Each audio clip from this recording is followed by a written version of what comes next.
दोस्तों, शारदीय नवरात्रों का महापर्व इस बार 2023 में 15 अक्टूबर दिन रविवार से शुरू होकर 23 अक्टूबर सोमवार के दिन समाप्त होंगे। ऐसे में शारदीय नवरात्रों पर माता दुर्गा की कृपा पाने के लिए कलश स्थापना का शुभ मुहूर्त है। 15 अक्टूबर को दिन में 11:44 से दोपहर 12:30 तक कलश स्थापना का शुभ मुहूर्त रहेगा। मुहूर्त में की गई पूजा बहुत ही शुभ मानी जाती है। इससे समस्त देवी देवताओं की कृपा प्राप्त होती है और पूजा पाठ का फल कई लाख गुना प्राप्त होता है। दोस्तों, आपको बता दें 2023 में इस साल माँ दुर्गा हाथी पर सवार होकर पृथ्वी लोक पर पधारेंगी। शास्त्रों में वर्णित है तथा मान्यताओं के अनुसार अगर शारदीय नवरात्रों पर यदि माता दुर्गा का आगमन उनके वाहन सिंह पर ना हो तो माना जाता है कि माता दुर्गा का हाथी पर सवार होकर आना बहुत ही शुभ और कल्याणकारी माना जाता है। जीवन सुखमय हो जाता है। भक्ति का भरपूर लाभ भक्तजनों को मिलता है। दोस्तों, इस बार नवरात्रि पूरे 9 दिनों तक मनाई जाएगी। ना तो एक भी दिन कम ना ज्यादा। पूरे 9 दिनों तक माँ शेरा वाली की विशेष रूप से पूजा आराधना की जाएगी। अब हम जानते हैं नवरात्रों के दौरान क्या नहीं खाना चाहिए और क्या नहीं पीना चाहिए और कौन सा फल खाने से व्रत संपूर्ण और सफल होता है। लेकिन उससे पहले ये बता दे कि व्रत एक ऐसी चीज है जिसे अगर हम अपने सच्चे मन से नहीं रखते तो हमें उसका पूर्ण फल प्राप्त नहीं होता। यानी कि कभी भी मन मारकर व्रत नहीं करना चाहिए, क्योंकि उससे हमें उसका पूर्ण फल प्राप्त नहीं होता। और अगर हम कम करें पर अपने सच्चे दिल से करें तो माता रानी हमारी सभी मनोकामनाओं को स्वयं ही पूरा कर देती हैं। तो आइए शुरू करते हैं। दोस्तों, नवरात्रि के दिन सेब जरूर खाना चाहिए। शास्त्रों में बताया जाता है कि भगवान के भोग में सेब आदि जरूर अर्पित किया जाता है। अगर आपका व्रत है तो आपको सेब जरूर खाना चाहिए। केला, पपीता, तरबूज और मीठे अंगूर जरूर खाने चाहिए। इन फलों से व्रतधारी को शक्ति मिलती है और व्रत संपूर्ण हो जाता है। शास्त्रों में बताया जाता है कि नवरात्रि के दिनों में सीताफल जरूर खाना चाहिए। सीताफल खाने से 10 ऐसी बीमारियां हैं जो खत्म हो जाती हैं। माना जाता है कि नवरात्रि के दिनों में सीताफल का घर में प्रवेश होना बड़ा ही शुभ माना जाता है। सीताफल खाने से नवरात्रों का व्रत सफल हो जाता है, क्योंकि इसमें माता सीता का आशीर्वाद मिला होता है। नवरात्रि के दौरान इसे जो भी खाता है उसे दुखों का सामना नहीं करना पड़ता। सीताफल आपको जरूर खाना चाहिए। दोस्तों, नवरात्रों में व्रतधारी को डब्बा बंद लस्सी, डब्बा बंद जूस नहीं पीना चाहिए। उसमें कई केमिकल मिले होते हैं जिसके कारण आपका व्रत टूट सकता है। जब आप फलों का जूस पिएं तो याद रखें उसमें बर्फ भी नहीं डालनी चाहिए। फलों का सदा जूस पीने से व्रत सफल होता है। दोस्तों, नवरात्रि के दौरान सिखाड़े का आटा या कट्टू का आटा खाने से पहले यह देख लें कि आटा पुराना नहीं होना चाहिए, क्योंकि पुराने आटे में कीड़े वगैरह पड़ जाते हैं जिसके कारण आपका व्रत टूट सकता है। क्योंकि यह छोटे छोटे कीड़े हमें दिखाई नहीं देते और आपके मुंह तक पहुंच जाते हैं। ऐसा आटा खाना मतलब कीड़े मकोड़ों का मांस खाने के बराबर माना जाता है। दोस्तों, नवरात्रि के दौरान आप शाम के समय खाने में दही ले सकते हैं, आलू वगैरह खा सकते हैं, साबूदाने की टिक्कियां बनाकर खा सकते हैं, साबूदाने के और आलू के पापड़ भी खा सकते हैं। कई सब्जियां तो ऐसी हैं जो नवरात्रों के दौरान भोजन में शामिल कर सकते हैं। इससे आपको एनर्जी मिलेगी और व्रत सफल हो जाएगा। नवरात्रि के दौरान आप दूध पी सकते हैं जो आपको ताकत देगा। चाय वगैरह भी पी सकते हैं, लेकिन याद रहे व्रतधारी को पेट भर भोजन यानी गले तक भोजन नहीं करना चाहिए, नहीं तो व्रत रखने का कोई भी फायदा नहीं होगा। थोड़ा थोड़ा खा सकते हैं। दोस्तों, नवरात्रि के 9 दिन आदि शक्ति माँ दुर्गा को समर्पित होते हैं। नवरात्रि के 9 दिन माता रानी के 9 अलग अलग स्वरूपों का पूजन किया जाता है। नवरात्रि के 9 दिनों में माता रानी को अलग अलग स्वरूप के हिसाब से अलग अलग पुष्प, अलग अलग भोग अर्पित किए जाते हैं। लेकिन क्या आप जानते हैं कुछ ऐसी वस्तुएं हैं जिन्हें नवरात्रि के दौरान भूल कर भी माता रानी को अर्पित नहीं करना चाहिए। अगर इन वस्तुओं को आप गलती से भी माता रानी को अर्पित कर देते हैं तो आपको व्रत और पूजन का पूर्ण लाभ नहीं होगा। इसीलिए माता रानी की कृपा प्राप्त करने के लिए आपको यह जानना अति आवश्यक है कि वह कौन सी ऐसी वस्तुएं हैं जो माता रानी के पूजन में भूल कर भी इस्तेमाल नहीं करनी चाहिए। तो आइए जानते हैं। दोस्तों नंबर 1, नारियल। हिंदू धर्म में नारियल को समृद्धि, धन, श्रद्धा और सम्मान का सूचक माना जाता है। नारियल को श्रीफल भी कहा जाता है। नारियल को सुख समृद्धि में वृद्धि करने वाला माना जाता है। नारियल का हर मांगलिक कार्य में विशेष महत्व होता है। जैसे कि आप सभी जानते हैं कि माता रानी के कई मंदिरों में नारियल से बलि दी जाती है और माता रानी के पूजन में नारियल का इस्तेमाल हम सभी करते हैं। खासकर कलश की स्थापना नारियल रखकर की जाती है। माता रानी के पूजन में हम नारियल इस्तेमाल करते समय कुछ गलतियां कर बैठते हैं।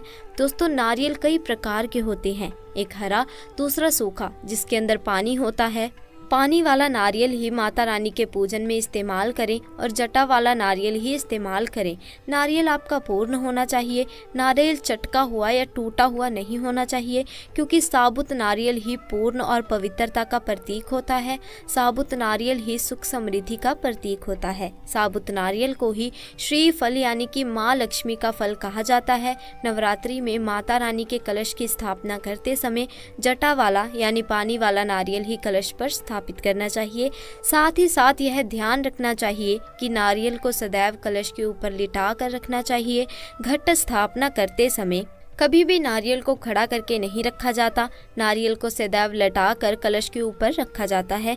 साथ ही नारियल को स्थापित करने से पहले आप नारियल को लाल कपड़े में लपेटकर या फिर लाल चुनरी से बांधकर आप नारियल को कलश के ऊपर स्थापित करें। शास्त्रों के अनुसार कलश के ऊपर जब सही तरीके से नारियल रखा जाता है और सही प्रकार का नारियल रखा जाता है, तभी ही व्रत और पूजन का फल आपको प्राप्त होता है। यह भी ध्यान रहे कि महिलाएं माता रानी को नारियल अर्पित तो कर सकती हैं, लेकिन कभी भी माता रानी के सामने नारियल को भूलकर भी ना तोड़ें, क्योंकि नारियल बीज रूप में होता है और स्त्रियां बीज रूप से ही शिशु को जन्म देती हैं। इसीलिए कभी भी महिलाओं को नारियल नहीं तोड़ना चाहिए। दोस्तों नंबर 2, नवरात्रि के दौरान शादीशुदा महिलाओं को सफ़ेद कपड़े पहनकर पूजा नहीं करनी चाहिए। साथ ही साथ काले कपड़े भी नहीं पहनने चाहिए। इससे पूजा, व्रत आदि खंडित हो जाते हैं। माता रानी की चौकी जब आप लगाएं तो उसके नीचे कागज़ नहीं लगाना चाहिए। माता रानी की चौकी हमेशा लाल कपड़ा बिछाकर ही बनानी चाहिए। हमेशा याद रहे, नवरात्रों के 9 दिनों तक व्रतधारी को अपना आसन माँ की चौकी के आगे लगाना चाहिए और वहीं पर आपको सोना चाहिए। मंदिर को नवरात्रों के दौरान अकेला नहीं छोड़ा जाता, बहुत ही अशुभ माना जाता है। इससे दुर्गा माता नाराज हो जाती हैं और हमेशा के लिए चली जाती हैं। दोस्तों नंबर 3, लौंग। लौंग हम सभी माता रानी के पूजन में इस्तेमाल करते हैं, लेकिन लौंग का इस्तेमाल करते समय एक बहुत बड़ी गलती कर बैठते हैं। हमेशा ध्यान रखना चाहिए कि माता रानी को सदैव फूल वाली लौंग ही अर्पित करनी चाहिए। जिस लौंग के ऊपर फूल नहीं होता या जिस लौंग के पीछे लकड़ी की डंडी नहीं होती, उसको आप माता रानी के पूजन में भूलकर भी इस्तेमाल ना करें। फूल वाले लौंग को ही पूर्ण माना जाता है और माता रानी के पूजन में कोई भी अपूर्ण वस्तु, कोई भी खराब वस्तु या टूटे हुए अक्षत का इस्तेमाल नहीं करना चाहिए। इसीलिए सदैव माता रानी के पूजन में फूल वाली लौंग का ही इस्तेमाल करें। दोस्तों नंबर 4, तुलसी के पत्ते अर्पित नहीं करने चाहिए। माँ दुर्गा के पूजन में तुलसी पत्र का इस्तेमाल करना वर्जित माना जाता है। तुलसी पत्र के अलावा आंवला भी माता रानी के पूजन में अर्पित नहीं करना चाहिए और ध्रुवा भी माता रानी को अर्पित नहीं करना चाहिए। ध्रुवा भगवान श्री गणेश को अति प्रिय है। नवरात्रों में आप भगवान गणेश को ध्रुवा अर्पित कर सकते हैं। भगवान विष्णु जी को तुलसी के पत्ते अवश्य अर्पित कर सकते हैं, लेकिन माता रानी को भूल कर भी तुलसी के पत्ते या ध्रुवा अर्पित ना करें। माता रानी को सफ़ेद फूल भी अर्पित ना करें। माता रानी को सदैव लाल रंग के फूल अर्पित करने चाहिए। लाल रंग के फूल माता रानी को अति प्रिय हैं। खासकर माता रानी को गुलहड़ और कमल के फूल अति प्रिय हैं। शास्त्रों में बताया जाता है कि घर में माता रानी की 2 या 3 से ज़्यादा मूर्तियां या फोटो नहीं होनी चाहिए। इस बात का भी आप विशेष ध्यान रखें कि माता रानी के पूजन में कोई भी खंडित चीज़ इस्तेमाल ना करें। खंडित चीज़ जैसे कि चटका हुआ या टूटा हुआ दीपक या चटका हुआ कोई बर्तन। साथ ही यह भी ध्यान रहे कि लोहे के और प्लास्टिक के बर्तन आप माता रानी के पूजन में इस्तेमाल ना करें, क्योंकि प्लास्टिक के चाइनीज बर्तन हड्डियों के पाउडर से मिलकर बनते हैं। ऐसा ना करें। ऐसे बर्तनों को माता रानी के पूजन से सदैव दूर रखें। माता रानी को जो पुष्प अर्पित कर रहे हैं उन्हें सूंघे नहीं, सूंघे हुए फूल या गिरे हुए फूल या फिर मुरझाए हुए फूल माता रानी को अर्पित ना करें। तो दोस्तों आइए अब जानते हैं कि कन्याओं का स्वागत कैसे करें। दोस्तों कन्या जब आपके घर आए तो सभी के पैरों को दूध और पानी से धोना चाहिए। फिर उसके बाद कन्याओं को किसी साफ जगह पर जमीन पर कपड़ा बिछा कर बिठाना चाहिए। उनके माथे पर अक्षत, फूल और कुमकुम लगाना चाहिए। फिर उसके बाद भोजन ग्रहण करवाना चाहिए।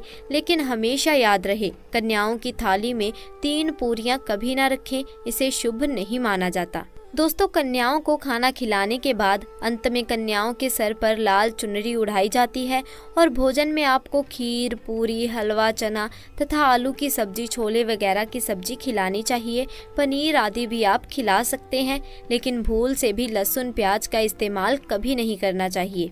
दोस्तों जब कन्याएं अपने घर के लिए प्रस्थान करें तो उनके चरण जरूर छू लें और अपने मन में अपनी प्रार्थना को पूरा करें। सच्चे दिल से मांगी हुई मुराद माता रानी अवश्य पूरी करती है। दोस्तों आप में से कौन कौन चाहता है माता रानी को अपने घर पर बुलाना? तो सच्चे दिल से कमेंट बॉक्स में लिखें, माँ हमारे घर जरूर पधारे। तो दोस्तों माता रानी के लिए एक लाइक तो जरूर बनता है। साथ ही दोस्तों अगर आपको ये आज की जानकारी पसंद आई तो इसे अपने दोस्तों के साथ भी ज़्यादा से ज़्यादा शेयर करें।